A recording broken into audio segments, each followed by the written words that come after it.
그건 위장 문제가 아닙니다. 췌장이 보내는 마지막 신호일 수 있습니다. 요즘 들어 속이 자꾸 더부룩하시죠? 밥만 먹으면 뱃속이 답답하고 허리까지 묵직하게 가라앉는 느낌 들지 않으세요? 그냥 소화제 하나 먹고 넘어가려고 하셨나요? 잠깐만요. 그거 정말 단순한 소화불량일까요? 솔직히 말씀드리면 저도 처음엔 그렇게 생각했습니다. 환자분들이 속 더부룩하다고 오시면 위장약 처방하고 스트레스 줄이라고 말씀드렸죠. 하지만 제가 28년 동안 복부 질환 환자들을 만나면서 깨달은 게 있습니다. 우리가 나이 탓이라고 넘기는 그 증상들이 사실은 췌장이 우리에게 보내는 마지막 신호일 수 있다는 겁니다. 췌장암이요. 이 병은 소리 없이 찾아옵니다. 아프다고 소리치지도 않아요. 그냥 조용히, 아주 조용히 몸속 깊은 곳에서 자리 잡습니다. 문제는 대부분의 사람들이 이 신호를 그냥 지나쳐 버린다는 거예요. 에이, 나이 들면 다 그렇지. 몸이 좀 피곤한가 보다. 소화가 안 되는 게 하루 이틀도 아니고. 이렇게 생각하시죠? 근데 말입니다. 그 별거 아닌 증상들이 쌓이고 쌓이면서 어느 순간 돌이킬 수 없는 상황이 되는 겁니다. 제 환자 중에 이런 분이 계셨어요. 6개월 동안 속 더부룩한 거 참으셨대요. 위장약 드시면서요. 그런데 어느 날 갑자기 눈이 노래지고 소변 색깔이 진해지면서 응급실에 실려 오셨습니다. 그때 이미 췌장에는 상당히 진행된 상태였죠. 그분이 제게 하신 말씀이 지금도 잊히지 않습니다. 박 박사님, 그때 그냥 몸이 이상하다는 걸 알았어요. 근데 대수롭지 않게 생각했어요.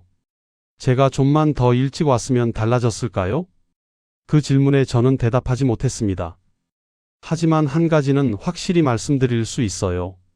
만약 그분이 몸이 보내는 신호를 조금만 더 일찍 알아챘다면 분명 달라졌을 거라는 거요. 그래서 오늘 이 영상을 만들었습니다. 췌장이 우리에게 보내는 8가지 조용한 경고 신호를 정확히 알려드리려고요. 이 신호들을 알고 계시면 조기에 발견할 수 있습니다. 그리고 조기에 발견하면 완전히 달라집니다. 저는 28년 동안 복부 대사 질환만 연구해온 박현우 박사입니다. 수백 명의 환자분들을 만나면서 깨달았어요. 췌장암은 갑자기 생기는 게 아니라는 걸요. 오래전부터 몸이 신호를 보내고 있었던 겁니다. 단지 우리가 그걸 몰랐을 뿐이죠. 오늘 이 영상이 끝나면 여러분은 내 몸이 보내는 신호가 무엇인지 정확히 아시게 될 겁니다. 그리고 그 신호를 놓치지 않는 방법도 배우시게 될 거예요. 처음 들으시는 내용일 수도 있습니다. 하지만 끝까지 들어주세요. 이 12분이 여러분의 생명을 구할 수도 있으니까요. 본격적으로 시작하기 전에 한 분의 이야기를 먼저 들려드리고 싶습니다. 얼마 전이었어요. 67세 정미자님이 제 진료실에 오셨습니다. 얼굴이 창백하고 피곤해 보이셨어요. 앉으시면서 하신 첫 마디가 이거였습니다. 박 박사님, 저 한 달째 속이 너무 더부룩해요. 위장약 먹어도 소용없고 밤마다 소화가 안 돼서 잠도 제대로 못 자요.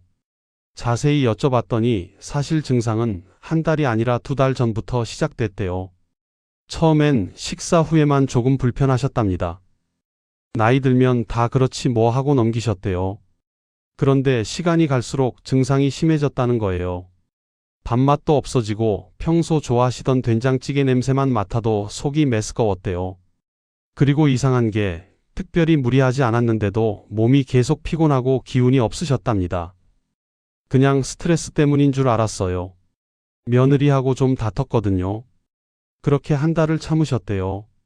그런데 2주 전부터는 허리까지 아프기 시작한 거예요. 등 쪽으로 뻐근하게 당기는 통증이었답니다. 그때 남편분이 이건 좀 이상한 것 같다며 병원에 가보자고 하셨대요. 처음엔 동네 정형외과에 가셨답니다. 허리가 아프니까 당연히 허리 문제라고 생각하신 거죠. 물리치료도 몇 번 받으셨대요.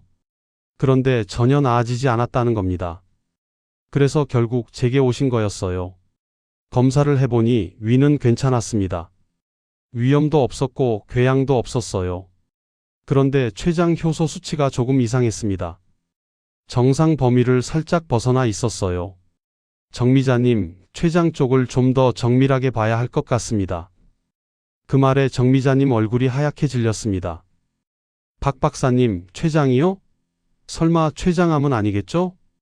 정밀 검사 결과 다행히 초기 단계였습니다.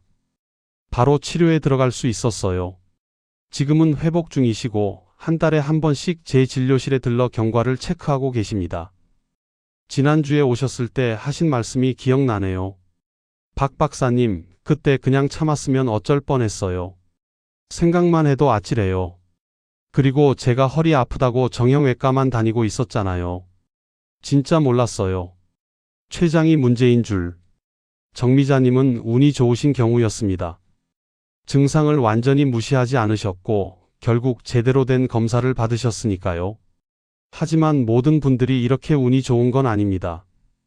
많은 분들이 이런 신호를 그냥 지나쳐 버리세요. 그리고 나중에 돌이킬 수 없는 상태가 돼서야 병원을 찾으시는 겁니다. 여러분, 췌장은 몸속 깊은 곳에 숨어 있어요. 위 뒤쪽에 가로로 길쭉하게 자리 잡고 있죠. 그래서 문제가 생겨도 증상이 잘 드러나지 않습니다. 하지만 몸은 반드시 신호를 보냅니다. 그 신호가 무엇인지 지금부터 하나씩 정확히 알려드리겠습니다. 구독과 좋아요 눌러주시고요.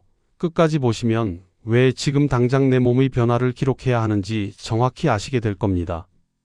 자, 그럼 지금부터 췌장이 보내는 8가지 조용한 경고 신호를 하나씩 짚어보겠습니다. 첫 번째 신호, 원인 모를 체중 감소입니다. 식사량이 그대로인데 살이 빠지면 대부분 사람들은 기뻐하죠. 오, 나이 들었는데도 살 빠지네? 하면서요. 근데 이게 위험한 생각입니다. 3개월 안에 본인 체중의 5% 이상이 줄어들면 이건 분명한 경고 신호예요. 예를 들어 60kg이셨던 분이 3개월 만에 57kg 아래로 떨어지면 이건 좋아할 일이 아니라 걱정해야 할 일입니다. 한국암예방연구원에서 조사한 바에 따르면 이런 급격한 체중 감소는 췌장 기능 이상과 밀접하게 연결돼 있다고 합니다. 왜 그럴까요? 췌장은 소화효소를 만들어내는 장기예요. 음식물을 분해해서 영양분으로 흡수하게 도와주는 거죠. 그런데 췌장에 문제가 생기면 소화효소가 제대로 분비되지 않아요. 그러면 아무리 밥을 먹어도 영양분이 제대로 흡수되지 않습니다. 몸은 영양이 부족하니까 자꾸 살을 빼면서 에너지를 만들어내는 거예요. 저희 환자 중에 김영호님이라고 65세 남성분이 계셨어요. 식사량은 평소랑 똑같으셨는데 3개월 만에 3kg이 빠지셨답니다. 처음엔 산책 많이 해서 그런가 보다 하셨대요. 그런데 부인께서 눈치채신 거예요. 여보, 밥도 잘 먹는데 왜 자꾸 빠지는 거야? 병원 가보자. 그래서 검진을 받으셨고 췌장염 초기 단계로 확인됐습니다. 김영호님은 지금 아내가 아니었으면 큰일 날 뻔했다고 하세요. 여러분, 체중 변화를 매일 같은 시간에 기록해 보세요. 아침에 일어나서 화장실 다녀오신 후 옷 벗고 체중계에 올라가 보는 거예요. 일주일에 2~3번만이라도 기록하시면 패턴이 보입니다. 그리고 기억하세요. 살 빠져서 좋다는 생각 절대 금물입니다.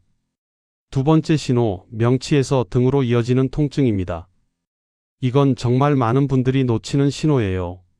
왜냐하면 허리 통증이나 등 통증으로 착각하기 쉽거든요. 췌장은 몸 깊숙한 곳에 있어요. 그래서 췌장에 문제가 생기면 통증이 앞쪽 명치부터 시작해서 등 쪽으로 쭉 뚫고 나가는 느낌이 듭니다. 마치 등을 뒤에서 누가 세게 누르는 것 같은 느낌이죠. 한국소화기학회 통계를 보면 췌장암 조기 증상 중에서 이런 등 방사 통증이 2번째로 많다고 합니다. 제 환자 중에 62세 최은숙 님이 계셨어요. 한 달 동안 허리가 아프다고 정형외과에서 물리치료를 받으셨답니다. 허리 디스크인 줄 알고요. 그런데 전혀 나아지지 않았어요. 이상하다. 물리치료를 이렇게 받았는데도 왜 안 좋아지지? 그래서 다른 병원에 가셨고 그제야 췌장염 진단을 받으신 거예요. 이 통증의 특징이 있어요. 식사를 하고 나면 더 심해지는 경향이 있습니다. 특히 기름진 음식을 드신 후에요. 그리고 누워 있으면 더 아프고 몸을 앞으로 숙이면 조금 나아지는 느낌이 들기도 해요. 만약 여러분이 요즘 허리나 등이 아픈데 정형외과 치료를 받아도 나아지지 않으신다면 꼭 췌장 쪽도 확인해 보세요. 식사 후에 명치부터 등까지 통증이 이어지는지 그 패턴을 기록해 보시는 것도 좋습니다. 세 번째 신호, 식욕 부진과 지속되는 피로입니다. 요즘 밥맛이 없어요. 하루 종일 피곤해요. 아침에 일어나도 개운하지가 않아요.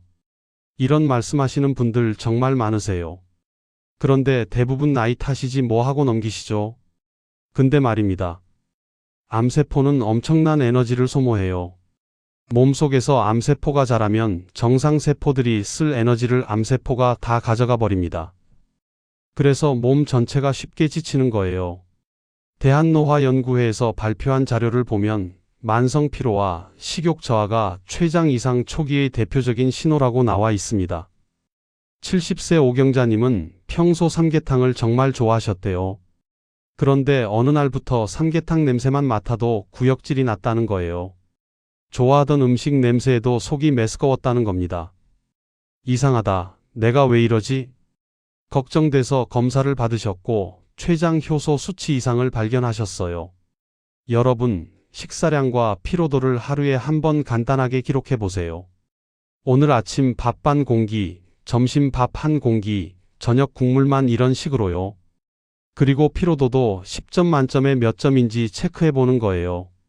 일주일만 기록해 봐도 패턴이 보입니다. 계속 식사량이 줄고 피로도가 높아진다면 이건 단순한 나이 탓이 아닐 수 있어요. 네 번째 신호, 소화불량과 복부 팽만입니다. 요즘 밥만 먹으면 배가 빵빵해요. 가스가 자꾸 차서 불편해요.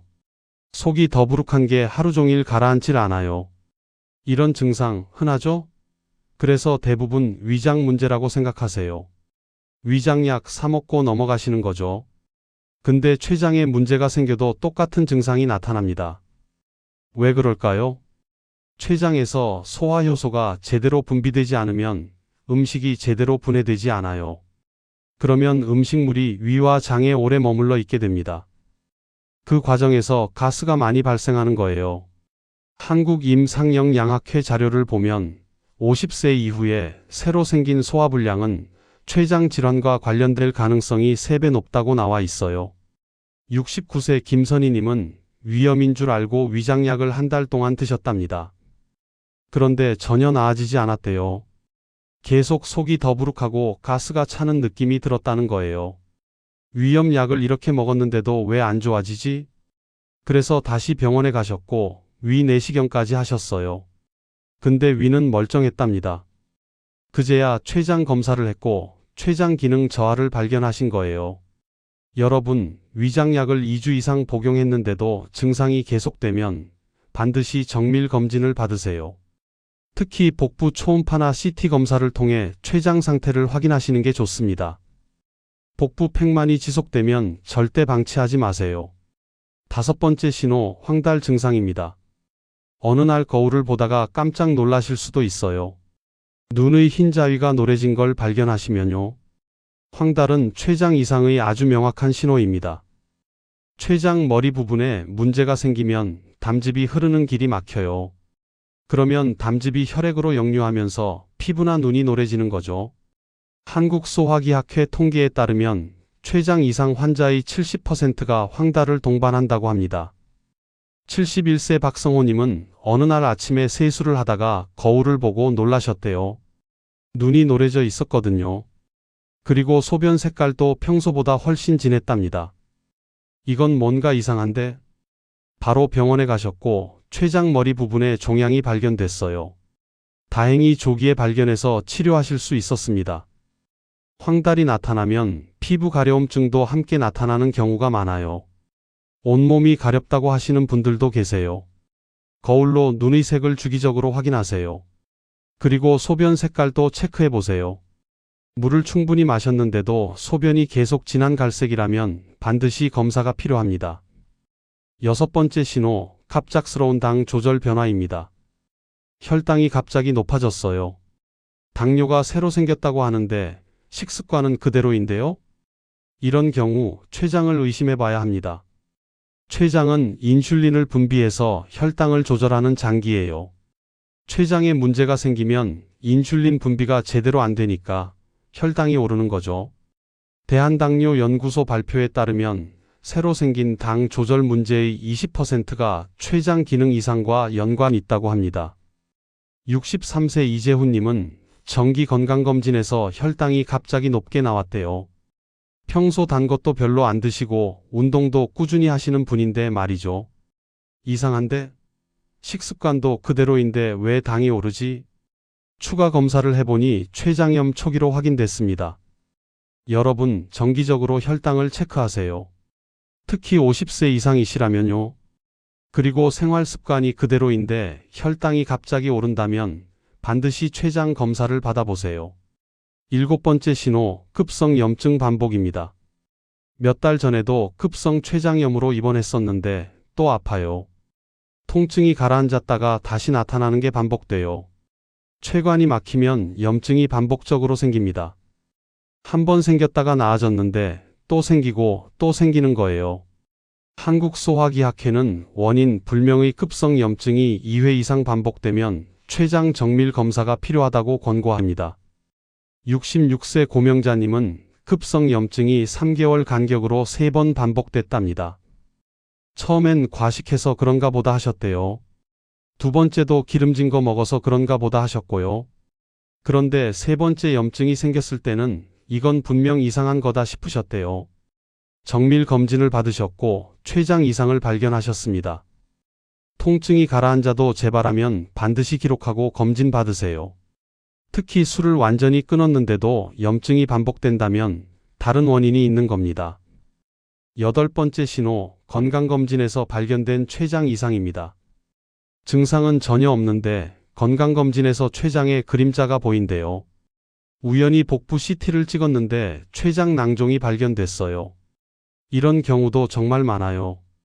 증상은 전혀 없는데 영상검사에서 이상이 발견되는 거죠. 대한영상의학회에 따르면 무증상 상태에서 발견된 췌장 이상은 조기 치료율을 4배나 높인다고 합니다. 58세 장은정님은 건강검진에서 우연히 췌장 낭종을 발견하셨어요. 증상은 하나도 없으셨답니다. 밥도 잘 드시고 활동도 정상이었고요. 아무 증상도 없는데 정말 치료가 필요한 건가요? 처음엔 의심하셨대요. 그런데 정밀 검사 결과 조기 치료가 필요한 상태였습니다. 다행히 빨리 발견해서 완치하셨어요. 50세 이상이시라면 1년에 한 번은 복부 초음파 검사를 꼭 받으세요. 통증이 없어도 괜찮겠지라는 생각은 금물입니다. 자, 여기까지가 췌장이 보내는 8가지 조용한 경고 신호입니다. 하나만 나타나도 주의해야 하고 2~3가지가 동시에 나타난다면 반드시 검사를 받으셔야 해요. 근데 말입니다. 이런 신호를 알아챘다고 끝이 아닙니다. 이제부터가 더 중요해요. 어떻게 하면 췌장을 지킬 수 있는지 그 방법을 알아야죠. 췌장을 지키는 생활 습관 5가지. 이제 실천 방법을 알려드리겠습니다. 췌장은 우리가 먹는 음식, 수면 패턴, 스트레스 수준에 정말 민감하게 반응해요. 그래서 생활 습관을 조금만 바꿔도 큰 차이가 납니다. 첫 번째, 매일 같은 시간에 식사하세요. 불규칙한 식사는 췌장에 큰 부담을 줍니다. 어떤 날은 아침 8시에 먹다가 어떤 날은 점심때까지 굶고 또 어떤 날은 밤 11시에 야식을 먹고 이렇게 하면 췌장이 혼란스러워해요. 췌장은 규칙적인 리듬을 좋아합니다.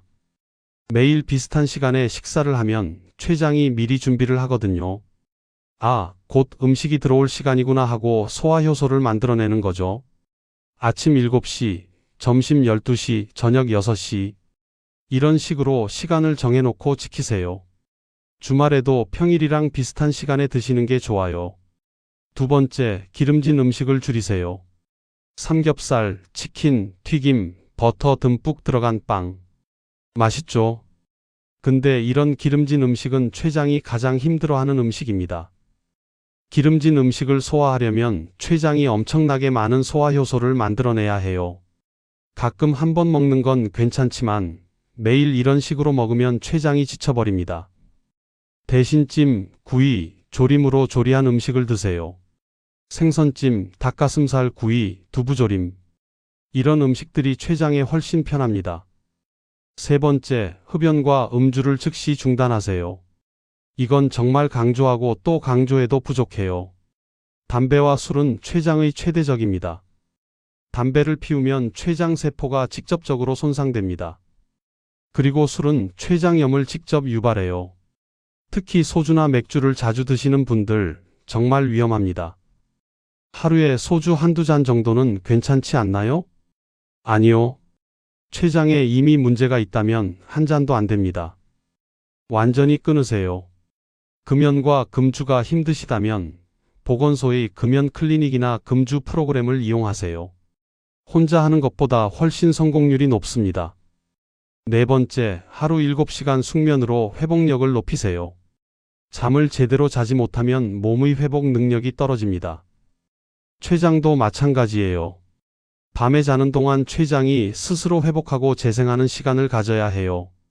밤 11시에는 잠자리에 드시고 아침 6시에 일어나세요.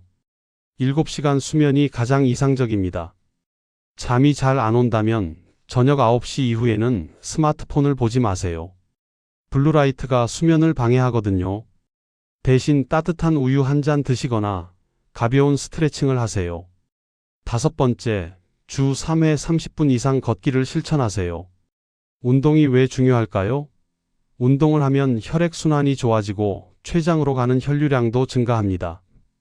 그러면 췌장 세포들이 더 건강하게 기능할 수 있어요. 격렬한 운동은 필요 없어요. 빠르게 걷기만 해도 충분합니다. 월요일, 수요일, 금요일, 일주일에 3번 30분씩 걸으세요. 혼자 걷기 심심하시면 친구나 배우자와 함께 걸으세요. 대화하면서 걷다 보면 30분이 금방 갑니다. 여기까지가 췌장을 지키는 5가지 핵심 생활 습관입니다. 5가지 다 한꺼번에 하려면 부담스러우실 수도 있어요. 그럼 하나씩 시작하세요. 이번 주는 규칙적인 식사 시간부터, 다음 주는 기름진 음식 줄이기부터. 작은 변화가 쌓이면 큰 차이가 됩니다. 특히 폭식, 야식, 과로. 이 3가지는 췌장에 가장 큰 부담을 주니까 꼭 피하세요. 그리고 하루 한 끼라도 신선한 채소와 단백질을 함께 드세요. 브로콜리, 시금치, 당근 같은 채소와 두부, 생선, 닭가슴살 같은 단백질을 함께 드시는 거예요. 오늘 저녁 췌장이 편안한 식사를 하셨나요? 내일부터라도 시작해 보세요. 자, 오늘 내용을 정리해 보겠습니다.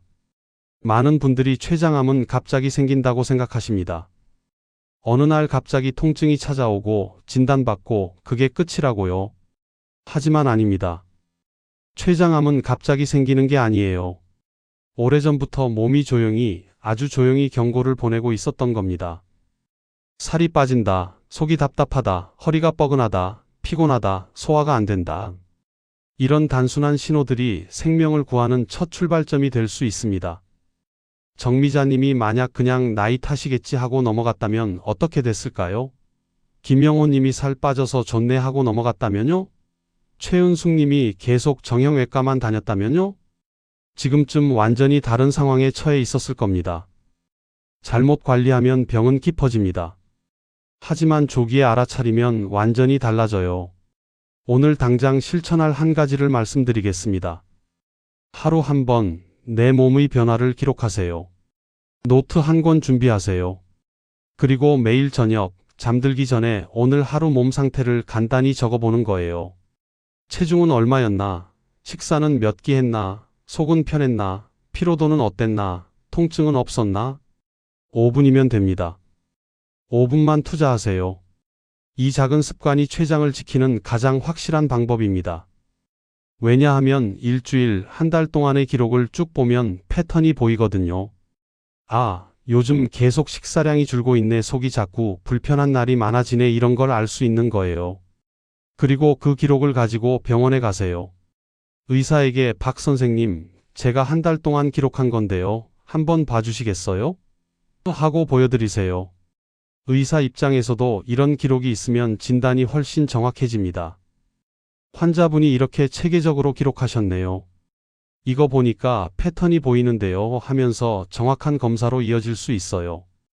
다음 영상에서는 췌장을 살리는 음식과 식습관을 더 자세히 알려드리겠습니다.